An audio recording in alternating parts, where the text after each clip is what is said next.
Hello everybody and welcome to the channel. So in today's video, I do want to talk about how Barcelona can rebuild. And when I do mean by rebuild, I'm talking about how Barcelona should be approaching their style on the pitch and how Barcelona should be lining up on the field against every La Liga team, every Champions League team, every Copa del Rey team. I do believe that right now it is a very important time to discuss what Barcelona should be looking like after this international break is over, because what has been recently going on over the past 4 to 5 weeks, it has not been going well. And I think that right now Barcelona need to have a discussion on how to rebuild this Barcelona squad. And look, Barcelona right now, they are in the dying days of being in this bad phase. We have so many emerging stars coming into this squad that we know will deliver great results for this club. And I do believe that Joan Laporta will be making that move and making big decisions within these next 4 to 5 weeks. But before we go into that topic, I do want to talk about the OneFootball app. The OneFootball app is considered as the best football app you could find in the App Store when it comes to following where your team is at within the league table, in the Champions League, in the Europa League, or if you do want to follow a specific player and how they're doing during the season. All of that is going to be compact within one app. And for the people who are in the UK, the best thing from all of this and what the OneFootball app does provide, they do actually give La Liga highlights. So for those of you guys who are in the UK, you will be able to go into the app, see what's currently going on in La Liga, and then watch short videos of your favorite teams within La Liga. Maybe Barcelona, maybe Real Madrid, maybe Atletico Madrid. All of that again will be compact within the OneFootball app. The link will be in the description box down below. You would also be able to support this channel by going through that link. It would be greatly appreciated. But now let's go back into the video. So right now, because Joan Laporta and Jordi Cruyff and Ramon Planes are working together, right now they are trying to plan out who could be that ideal coach to bring into Barcelona within these next few weeks. Because I do think that this is going to be very important for us to really discuss before we go into how Barcelona is going to be approaching the opposition, how Barcelona is going to be lining up. Because once we do get that understanding on who that coach may be to lead Barcelona, then we would be able to understand where Barcelona could go. Now here's the thing, I think that there's only one way Barcelona should be moving towards too. Barcelona needs to be a team that can play out the back. Barcelona needs to be a team that can control the tempo, dominate the ball, distribute passes that are very sharp and quick. And when we lose the ball, we want to be a team that can regain the possession in about under 5 to 8 seconds, and to have the possession with purpose and not allow any space for the opposition, and have all of these players be technically gifted on what they do and what their role actually is under a 4-3-3 system. And we want to continue to bet on the youngsters, because many of these youngsters that we do have in this club, they have been training all of their lives to get to this point. And I think that if we can bring a Barcelona that has these type of characteristics, these traits, and instill this back towards these players that we do have, Barcelona would be going on the right path, because these were the exact same characteristics and traits and roles that the 2009 Barcelona had, that the 2011 Barcelona had, and the 2015.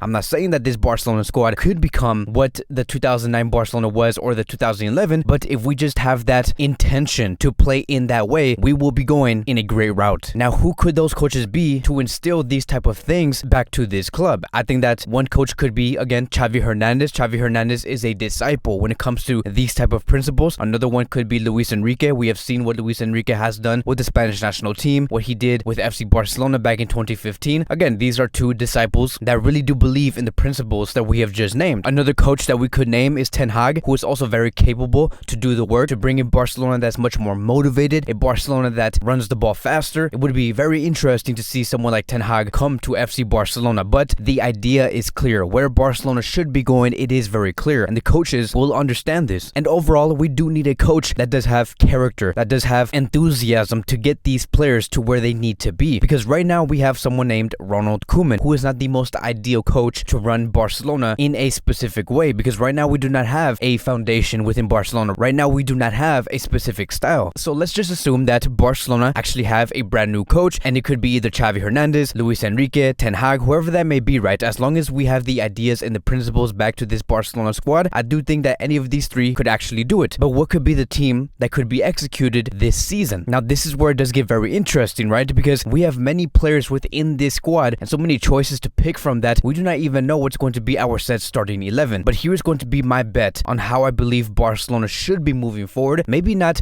when we come back against Valencia or Dinamo Kiev or Real Madrid, maybe in about 2 or 3 months later down this season. Because to be very honest, I just do not know where Ronald Koeman is going to be taking this when we do come back from international break. But these are just going to be the assumptions, right? What we could see, and I believe could be the best starting 11 11 possible. So I am going to be starting with Ter Stegen in goal, Dest on the right, Araujo and Garcia as the center back duo, Alejandro Balde as the left back, Busquets, Pedri and Frenkie de Jong in the middle, Dembele, Ansu Fati and Memphis as the front line. Now I'm going to be speaking about each individual player and why I am placing them in the starting 11. And again, hopefully we can see a starting 11 like this under Koeman, which I really do doubt, but hopefully we see a starting 11 like this under either Xavi Hernandez, Luis Enrique, Ten Hag, or whoever that may be. But let's first start with Serginho Dest. Now Serginho Dest is a player that does have so much room to grow. I think that if he continues to have more minutes, he would be able to improve on his position on the right back area. I think that his speed, his technique really what makes Serginho Dest Serginho Dest. Now the only thing that I will say is his liability would be the defense. Now he is improving and he has been improving lately, and if he continues to improve on the defensive aspect of things, there's not going to be a single right back that would be able to come to Barcelona and replace this player. If he continues to be given the opportunities to develop, he will be the best right back that Barcelona will be having. As for Araujo, I think that Araujo right now, he is a beast. He is one of the reasons on why Barcelona was not hammered against Bayern Munich, where it could have ended 5-0 or 6-0. Araujo was always there to take care of like around 80% of Barcelona's flaws, his speed, his physicality. Araujo always shows that he can be on top of you and on top of any opposition. And I think that because of this modern game and what we have been seeing in football in general, a athletic center back is highly needed in Barcelona, and Araujo is exactly that. He is someone that is again very physical. His pace is very high. He's good in the air. He can jump very high. He's also very great on the ground. Now I would really question his passing ability. I do not think that his passing ability is there yet to distribute balls left and right, but when it comes to everything else, Araujo is that man. As for Eric Garcia, I think that when it comes to the passing ability, that's where Eric Garcia can come in. You see how these two center backs really do complement each other, because I do believe that if there was a center back that would be able to control the defense on the ball and would be able to move in different areas on the pitch and recycle the ball, that would be Eric Garcia. Eric Garcia's passes are very sharp. He understands what passing lanes to go through. He is also very comfortable with the press. He complements Ronald Araujo because again, Araujo is a stopper, Eric Garcia is the ball distributor, and I think that with this duo they could really bring a lot. As for the left back position, Alejandro Balde, he is someone who can dribble the ball forward, have the ball be stuck to his feet, and that is highly needed because someone like Jordi Alba, he is losing his ability to actually run with the ball and take on players. The only thing that Alba could actually do as of right now would be to run into space and receive the ball. Alejandro Balde is almost the exact opposite. Alejandro Balde actually wants to have the ball, move the ball, and take it forward and distribute many carries. If you look at that match of Alejandro Balde against Bayern Munich, you can see that he was gliding everywhere, right? He was basically gliding on the left flank and he involved other players with him, which I really do love because he really does welcome the team plays, the collective performance, and I love that from him. And he shows no fear going up against a team like Bayern Munich. And if you do not show fear, if you do not show any sort of weakness against a team like Bayern Munich and you're like 18, 19 years old, Barcelona have to capitalize off of a left back like that. Now, as for the midfield, right, I'm going to be spending a good time on the midfield because I think that there's just so many choices to choose from. Now, here's the thing. I have said Busquets, Frenkie de Jong, Pedri, like if Gavi and Nico Gonzalez and Puig don't exist, right? But I'm going to be explaining why I'm going to be saying this. So here we go. Busquets, right? I think that Busquets should be starting in the central defensive midfield position because if we have a Barcelona that's very compact, that's very progressive, you bring the best out of Busquets. Xavi Hernandez has said this the best. If Barcelona is going to be a team that likes to defend very deep and be very wide, have the players play very individual, yes, Busquets is going to be a very slow central defensive midfielder for you. He's not going to be doing anything. He will get ran through so easy that he's going to look horrible, and that is what we have been seeing in the past 6 to 8 months. But if Barcelona can come back with that idea of actually playing as a team, to be very compact, to press very high, to play very high, Busquets will be 100%. Busquets can still give a lot, and we have seen that between the match of Spain and Italy. Busquets was one of the top performers. So under the right environment, Busquets is a killer, and one of the players that could replace him in the near future could be Nico Gonzalez, hopefully by the end of the season, because he is someone that not only is very great on the ball, but he is physically very demanding, can play as a lone pivot, as an interior. He has so much room to grow. The only thing that I would say is his flaws, that he does take too many touches. Busquets does not do that. Nico, on the other hand, takes too many touches. Sometimes he does slow the play down, but what I believe Nico's best gift is that he is able to recycle the ball very well, and he knows exactly when to do that. As for Frenkie de Jong and Pedri, I do have no words. They are proven players. They are the future. They understand the game. I do have trust in these two players because they are the engine of the midfield. Now, like I've said, I understand that Busquets, Frenkie de Jong and Pedri should be in the starting 11. I did not even talk about Gavi, Puig, and many other great central midfielders. But here's the thing, right? Because we have been seeing so many great emerging youth players in the midfield specifically, hopefully we get to see something very different by the end of this season, because maybe when the new coach comes in, he says, look, Busquets, I understand that you play very well. We know that under the right circumstances, you are 100%, but this is going to be my midfield moving forward. Maybe we might see a completely different midfield by the end of the season. And if that's going to be the case, this is the type of midfield I would like to see by the end of the season, or not even by the end of the season, but by the time we do come back from international break. I strongly believe and I hope that a midfield of Frenkie de Jong, Pedri, and Gavi can actually be a midfield that we could see very soon, like as soon as possible. I think that a midfield like this is destined to happen. I just do not know when, because if you do have Frenkie de Jong playing as the central defensive midfielder, Gavi and Pedri playing as interiors, then you really do have something, my friend. Like, you have something very dangerous, because Frenkie de Jong will be that player to work between the lines, between the midfield line and the defensive line, being able to switch positions with Eric Garcia. At times, if Eric Garcia wants to move the ball forward, Frenkie de Jong can act as a center back, and so forth. Frenkie de Jong would also be a player that can progress the ball from very deep areas. If we're ever pressured in a deep area, Frenkie de Jong would be able to navigate us away from that press and go into our own half, which is why I would love to see Frenkie de Jong in that position. As for Pedri, we know what Pedri can do. He would be the most advanced position midfielder that we would have in this squad. We know what he can do with the final passes and make those killer passes that lead to goals. As for Gavi, Gavi would be the warrior of that midfield. He would be the one that disrupts play. If the opposition ever wants to make a counterattack against us, Gavi would be there to stop that counterattack, because Gavi, again, he is just someone that really does remind me of someone like Arturo Vidal in his prime, or Gabi from Atletico Madrid back in 2014. And what fascinates me the most about Gavi's game is that he is always able to find those little pockets of spaces to receive the pass. He always does want to be available for his teammates, and he also does like to do other very smart things, right? Like, this is where we get very technical. Sometimes he likes to act like he's going to be receiving the ball, but he is only doing that to make one of his teammates get unmarked. So one of the oppositional players would be following Gavi. They would be thinking that Gavi was going to be receiving the ball, but it's all just a trick. He only makes one of his teammates get open and unmarked, and allows Barcelona to move forward. And this is the great thing about Gavi, is that he is just so smart off the ball and on the ball. And then moving on towards the front three, Ansu Fati, of course, Ansu Fati should be a player that should be in that starting 11. He is someone that we must retain, we must renew. The fact that he has accepted the number 10 shirt, the fact that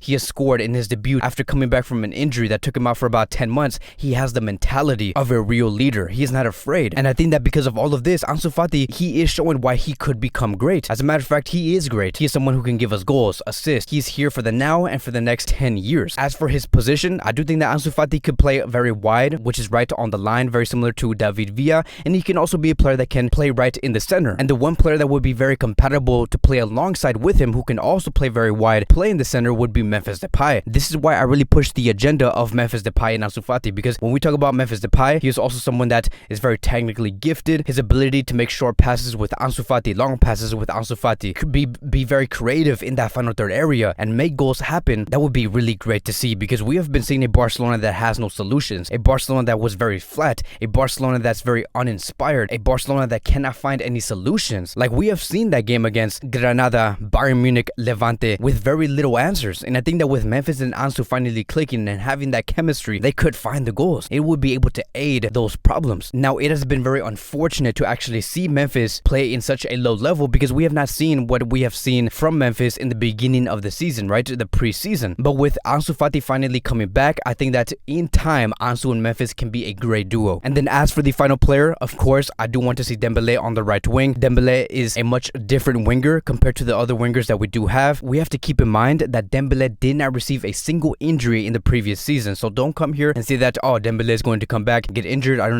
not know why you're counting on him. No, Dembele is a great player. He is someone who is much more committed towards his game. I do think that if Dembele shows that he can be very healthy, he is going to be one of the most important players for Barcelona. Yes, one of the most important players for Barcelona, because Barcelona do not come across players like Dembele so often. And moving forward, I would love to see his role be re-innovated. I want Dembele to be a player that gets fed the passes coming from Memphis or Pedri, because if Barcelona, again, could be very compact, we could press high and play high, Dembele would not have to run as much as he used to, right? This is one of the things that I really want to, this is why I always push the agenda of Barcelona going back into what they once were, the style that they used to implement, because it gives so many pros, it gives so many great ideas. Because if Barcelona is going to be playing much more high in their own half, Dembele will not need to drop back as much as he used to. And the only thing that Dembele would be able to do once Barcelona is that high would be to wait and receive the passes and try to finish those opportunities that can can lead towards goals. And that is the most important. We want to see Dembele become much more efficient in the final third and contained better, and not run all around the pitch trying to get the ball and win the ball and then counterattack on the other side of the pitch. Like, we do not need to see that. And that is why I'm going to continue to say Barcelona needs to be a team that needs to strive to play like the 2009 Barcelona, the 2010 and 11 Barcelona, or 2015 Barcelona. I'm not saying that this Barcelona squad needs to reach that level, because we do not know if we're ever going to see that again. But as long as we continue with that idea and our intentions are there, Barcelona will be on the correct path. But that is going to be wrapping up today's Barcelona daily news. Thank you guys so much for watching. If you guys are new here, welcome to the channel. Please like, subscribe, comment, and I will see you guys in the next video.